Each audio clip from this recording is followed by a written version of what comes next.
नमस्कार।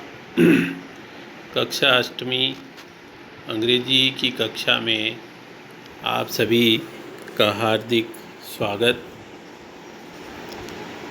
हमने पिछले अध्याय में रोमन लैंग्वेज के बारे में सीखा था और ये बताया था कि प्रत्येक व्यंजन और स्वर का अंग्रेजी प्रतीक क्या होता है। आशा करता हूँ आप सभी ने उन स्वर और व्यंजन को कंठस्थ कर लिया होगा।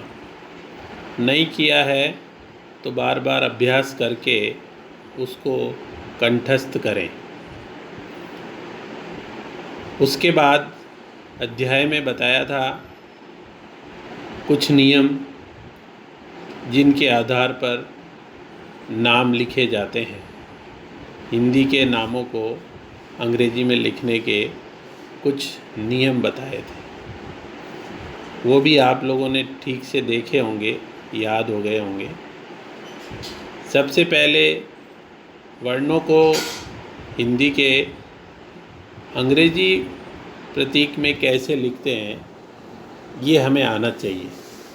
इसके लिए सबसे पहला अभ्यास कार्य यही दिया गया है। एक्सरसाइज में दिया है पहला प्रश्न, right these letters in English. यानी हिंदी के इन वर्णों को अंग्रेजी प्रतीक में कैसे लिखा जाता है ये बताया गया है। जैसे एक दो वर्ण में आपको हल करके बताता हूँ।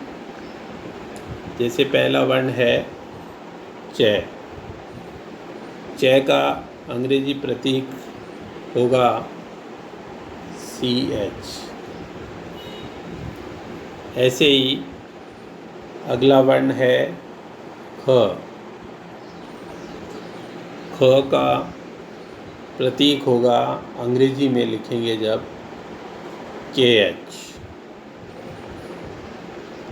इसमें ये ध्यान रखना है, अगर दो अंग्रेजी के प्रतीक के रूप में वर्ण दिए हैं तो पहला वर्ण कैपिटल रहेगा, दूसरा छोटा रखना। तीसरा है घ। अब घ का अंग्रेजी प्रतीक क्या होगा? अंग्रेजी प्रतीक के रूप में दिया हुआ है GH, यानी घ। ऐसे ही कुछ और वर्ण मैंने नीचे लिखे हैं, इनको आप बिना सारणी को देखे स्वयं हल करेंगे। ये हल करना आएगा, उसके पश्चात नियमानुसार हम दूसरी प्रकार की एक्सरसाइज कर सकेंगे। इस अध्याय में विविध प्रकार की एक्सरसाइज दी जाएगी, जिससे आपको ये पता चलेगा कि किस तरह से हम अंग्रेजी के नामों को हिंदी में और हिंदी के नामों को अंग्रेजी में रोमन लैंग्वेज में कैसे लिख सकते हैं। चलिए अगली एक्सरसाइज पर चलते हैं। अगली एक्सरसाइज है right these names in Hindi. यानी इन नामों को जो दिए गए हैं उनको हिंदी में लिखना है। अब हम पहले एक एक शब्द को पढ़ेंगे। पहला शब्द दिया है MADHYA,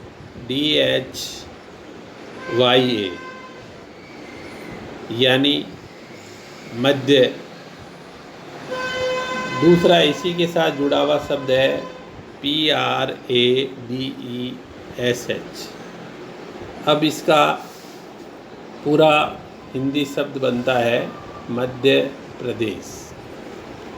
इसी तरह से अगला शब्द दिया है मौर्य। अंग्रेजी में लिखा है MAU। AU को औ की मात्रा से पढ़ते हैं, तो मैं पर औ की मात्रा लगी तो मौर्य। रे ऊपर चढ़ा हुआ है वाई पर,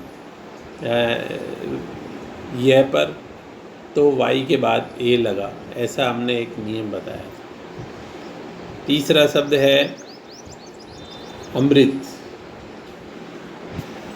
इन तीनों का मैंने आपको हल करके बताया है। जैसे देखिए, पहला है मध्य प्रदेश। इस तरह से हमको अपनी कॉपी में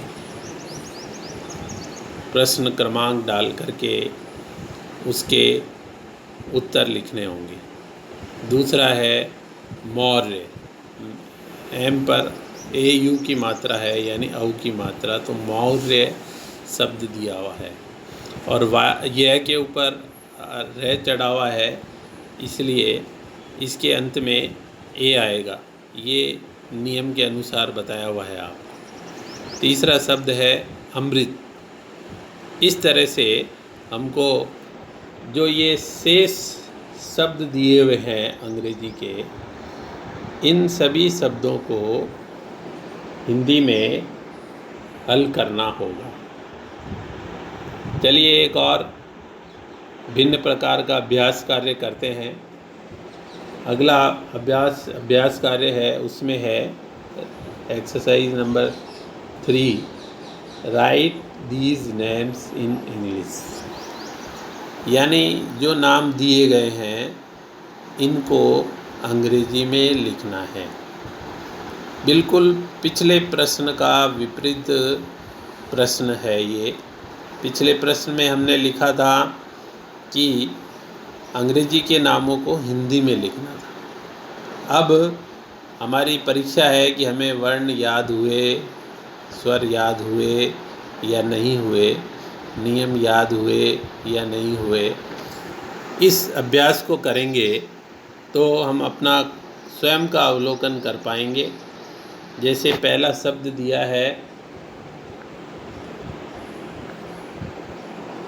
हिंदुस्तान। इसका अंग्रेजी में नाम कैसे बनेगा? देखिए, इसका नाम बनेगा, हिंदुस्तान की स्पेलिंग ये बनेगी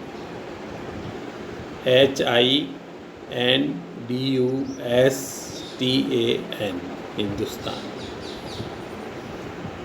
इसी प्रकार से दूसरा शब्द है,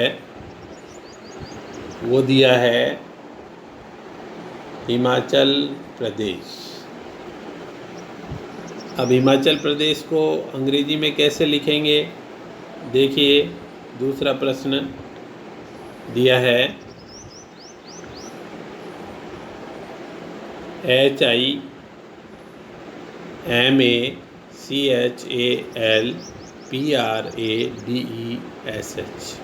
हिमाचल प्रदेश। इसमें हिमाचल में H बड़ा आएगा, प्रदेश दूसरा शब्द इसके साथ जुड़ा है इसलिए P बड़ा आएगा। इसी प्रकार से तीसरा शब्द है रितंबरा।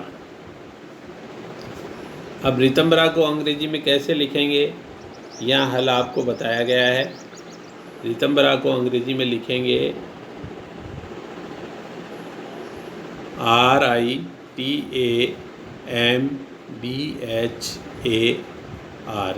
रितंबरा। इस तरह से हमें शेष हिंदी के जो शब्द हैं उनको अंग्रेजी में लिखना होगा। 15 शब्द दिए गए हैं, अलग अलग प्रकार के, अलग अलग मात्राओं के शब्द हमको हल करने हैं।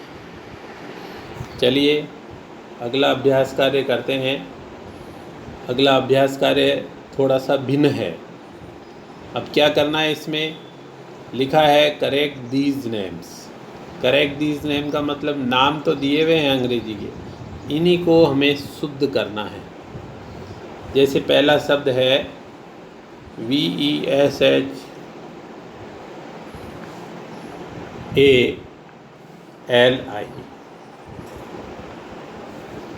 अगर हम गौर करें तो पता चलेगा ये शब्द है वैशाली।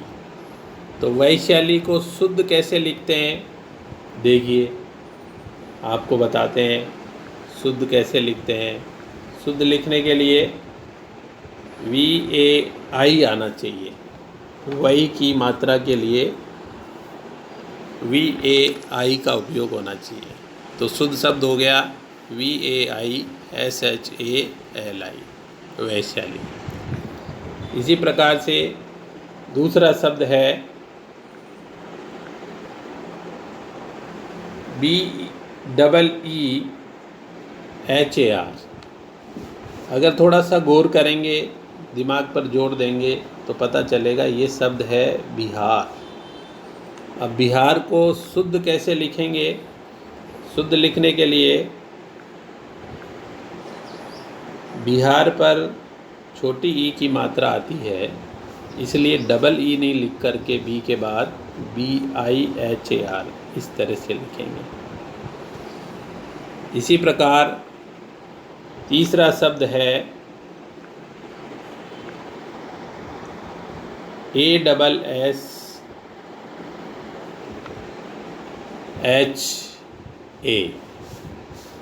अगर ध्यान करते हैं तो ये शब्द है एक्चुअल में आशा। और आशा को शुद्ध कैसे लिखेंगे? शुद्ध लिखने का प्रकार है ASHA, आशा। इस तरह से हमें शेष जो शब्द हैं अंग्रेजी के दिए हुए हैं उनको पढ़ना, उनका मतलब समझना और कौन सी मात्रा, कौन सा वर्ण शुद्ध यहाँ होगा वो हमको लिखना है। कहीं कहीं मात्राएं गलत हैं, कहीं कहीं वो वर्ण व्यंजन गलत दिए हुए हैं, तो उनको शुद्ध करते हुए हमको इस अभ्यास कार्य को करना होगा। चलिए अगला अभ्यास कार्य करते हैं। अगला अभ्यास कार्य है जिसमें लिखा गया है कि fill in the blank with the left letter, यानी ब्लैंक्स यानी खाली जगह, छूटे गए वर्णों से पूर्ण करना है। जैसे पहला शब्द दिया है आर, खाली जगह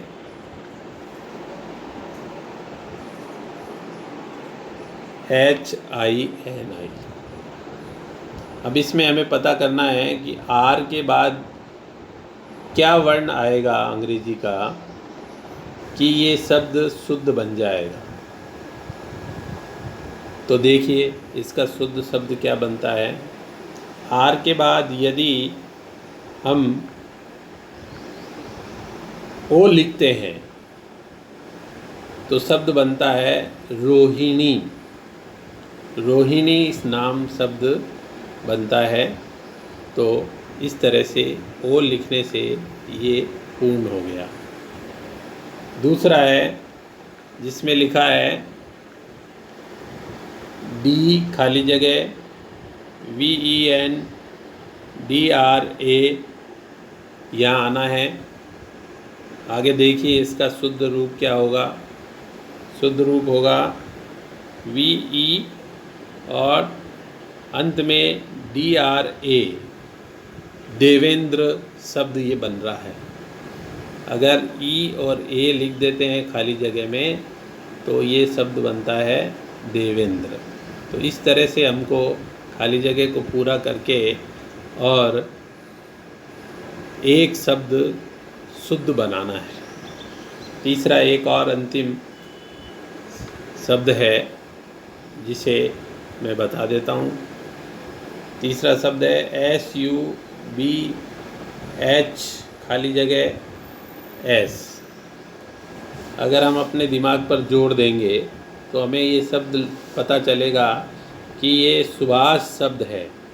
तो खाली जगह में क्या आना है, आइए देखते हैं। खाली जगह के अंदर हमारे SUBHAS अगर ए लिख देते हैं तो ये पूर्ण रूप से सुभाष शब्द बन जाता है। इस तरह से कुछ शब्दों को हमें पूर्ण करने के लिए खाली जगह में अंग्रेजी के वर्ण लिखने होंगे और ये शेष कार्य आपको कॉपी में करना है। एक बार कॉपी में करने के बाद एक बार दोबारा रफ कॉपी में और हल करेंगे। जितना ज़्यादा अभ्यास करेंगे उतना ही अधिक हम सीख पाएंगे। इसलिए जो पढ़ाया गया है उसको ठीक से देखना, बार बार अभ्यास करना, यही अगर हम करते रहेंगे तो हमको नाम लिखना बहुत आसान हो जाएगा। इन नामों का बहुत उपयोग होता है। जब अंग्रेजी के पाठ पढ़ते हैं, जब अंग्रेजी के आंसर लिखते हैं, तब भी हमें कई नाम लिखने होते हैं तो हम स्पेलिंग रटते रहते हैं। तो वहाँ रटने की आवश्यकता नहीं है। यदि नाम बनाना हमको आता है तो हम आसानी से उस समय नाम बना करके और प्रश्न को हल कर सकते हैं। आज के अध्याय में इतना ही। फिर मिलेंगे। धन्यवाद।